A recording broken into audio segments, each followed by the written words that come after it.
Hey, I'm Johnny. This is INFJ ENFP Relationship, 4 reasons it's meant to be.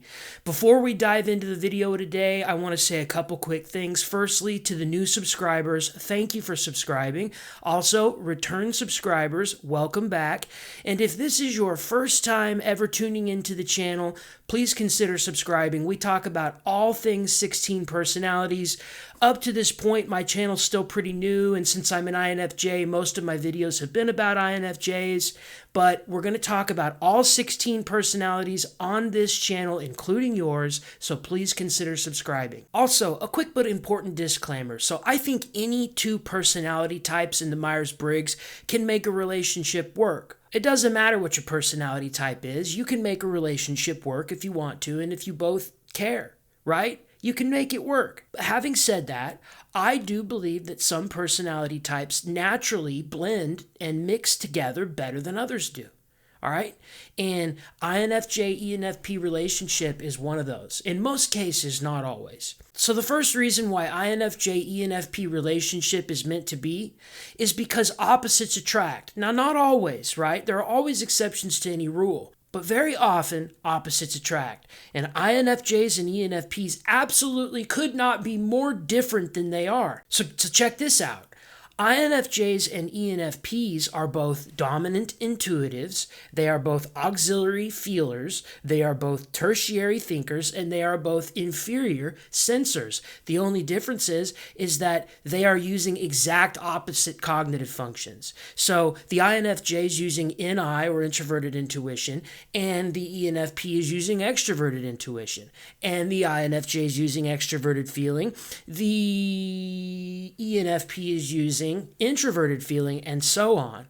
And so opposites attract, right? And what's so cool about this is that an ENFP and an INFJ, it does not ever matter what you're talking about. You can be talking about absolutely anything. Pick a topic, pick a subject, any topic, any subject, and an ENFP will have an extroverted intuitive approach to that subject. And INFJ will have an introverted intuitive approach to that subject. So you guys can talk about anything, and you're going to get these different perspectives on things, right? And that's good because it will keep things interesting. You're always mixing things up. You can always count on your partner to have an alternative take on what you're talking about.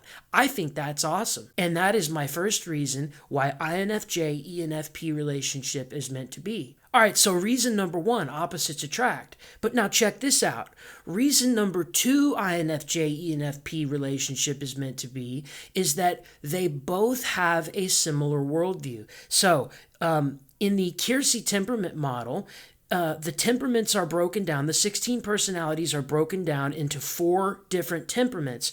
And the ENFP and the INFJ are in the same temperament category known as the idealist temperament.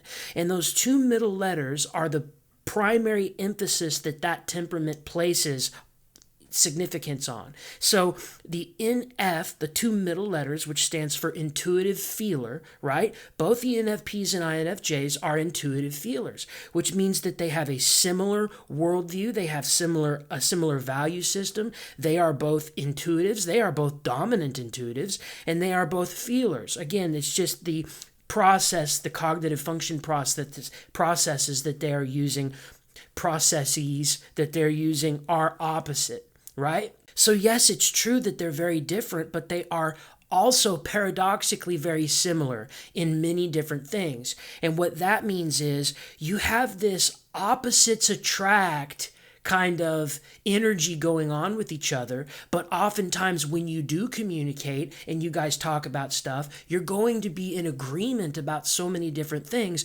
again, because your value system and your worldview are similar. Your love for people, the way you see the world in patterns. You connect things. You look at significance, meaning, symbology, looking behind the curtain, right? So there are all these similarities between the 2 personalities, and that is one of the reasons why INFJ ENFP relationship is meant to be. Now, certainly the totality of what encompasses a worldview cannot be narrowed down to just those two letters. But again, in general, there's going to be a similar worldview, and those similarities are going to unite ENFPs and INFJs in a complementary way, the same way that their differences will. Okay, a third reason INFJ ENFP relationship is meant to be is that it is often said, and in my experience and from my perspective, this has been the case from what I've noticed. ENFPs are often known as the most introverted extrovert, and INFJs are often, not always, but often known as the most extroverted introvert. And what's so cool about that is if you take an introverted extrovert and an extroverted introvert and you put them together, what you're going to get oftentimes is a similar idea about what they should do in their social life and going out and how they're going to work around their schedule, right? You're going to have an ENFP who wants to go out, and maybe the INFJ is going to be like, nah, man, I can't do this today. It's just too much.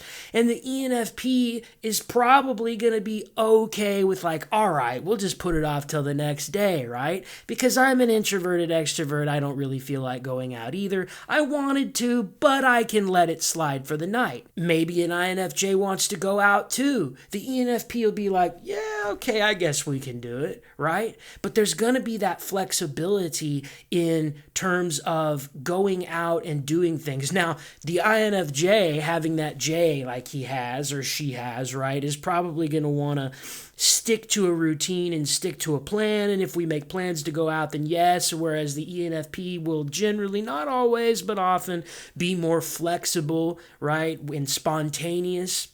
Which, by the way, that's one thing that's awesome about INFJs and ENFPs is that kind of INFJs can help offer a little more structure and organization into the day, whereas the ENFP can help the INFJ come out of his or her shell. And when they go out, here's my point, okay? Yes, there are deviations in all of these things, but my point is that INFJs being an extroverted introvert and an ENFP being an introverted extrovert, they're gonna meet oftentimes in the middle when it comes to organizing their social life and, striking a good balance between going out and staying home. All right, before I give you the fourth reason why INFJ ENFP relationship is meant to be, if you're getting value out of this video, please smash the like button. I appreciate it. Reason number 4 why INFJ ENFP relationship is meant to be is that often, not always, but often, the relationship will happen organically without either of them having to try too hard or be something that they aren't. I got to tell you guys a quick story. So I have a friend I've known for years, and when he found out I was doing a personality channel that I started a few months ago, he went and checked it out, and he ended up liking it, right? And I found out that he was an INFJ. And that was, by the way, that was awesome. When you guys find out that a friend of yours that you've known for many years is the same personality type as you, it's awesome, right? Well, guess what? We got to talking about stuff, right? He's an INFJ. And here's what I said to him. I said, have your wife take the personality test too. And I said, dude, I'll bet you anything she's an ENFP. Let me know. She goes and she takes the personality test, and he texts me back shortly thereafter and says, how did you know? How did you know she was an ENFP? And my response to him was of course, INFJs just know. Right? That was my first response. But the second thing that I explained to him is that this relationship just often, it organically happens. And he told me the whole story about how they met and how they became friends and everything. They were friends first. And that is a wonderful quality to have in a relationship when you guys are real friends. And yes, there was attraction there, right? But it was that instant connection. You could call it love at first sight. Now, not always does this happen with INFJ, ENFP relationship, but you guys, I've heard stories about it many times that this is how this works. Now, I'm currently unmarried. I'm not in a relationship right now, and I would love to meet an ENFP girl someday. And you know what? I think it's going to happen. I'm not going to push it. I'm not going to rush it. When the right time comes along, I think that I'm going to find that person. But the point is, you guys, INFJs are already attracted to ENFPs for these reasons we've talked about in this video, and ENFPs are already attracted to INFJs. You don't have to fake it. You don't have to be someone you aren't. Be yourself. Be who you are, okay? If it's meant to be, it will be, right? And what I'm saying is this combination, ENFP, INFJ, it often happens organically. It happens naturally because there's a natural magnetism that seems to take place very often between these two personality types. So there you have it, you guys. Those are my 4 reasons today why INFJ ENFP relationship is meant to be. And certainly there are more than 4 reasons why the relationship can work. These are just the 4 that came to mind today. If you guys enjoyed this video, share it with an ENFP or an INFJ. All right, subscribe to the channel, hit the like button, and I want to know in the comments if you are dating an ENFP or an INFJ, if you're in a relationship. Tell me your experience and how things are going and what your 4 reasons are for why your relationship is meant to be. Thank you guys for tuning in today, and I'll talk to you in the next video.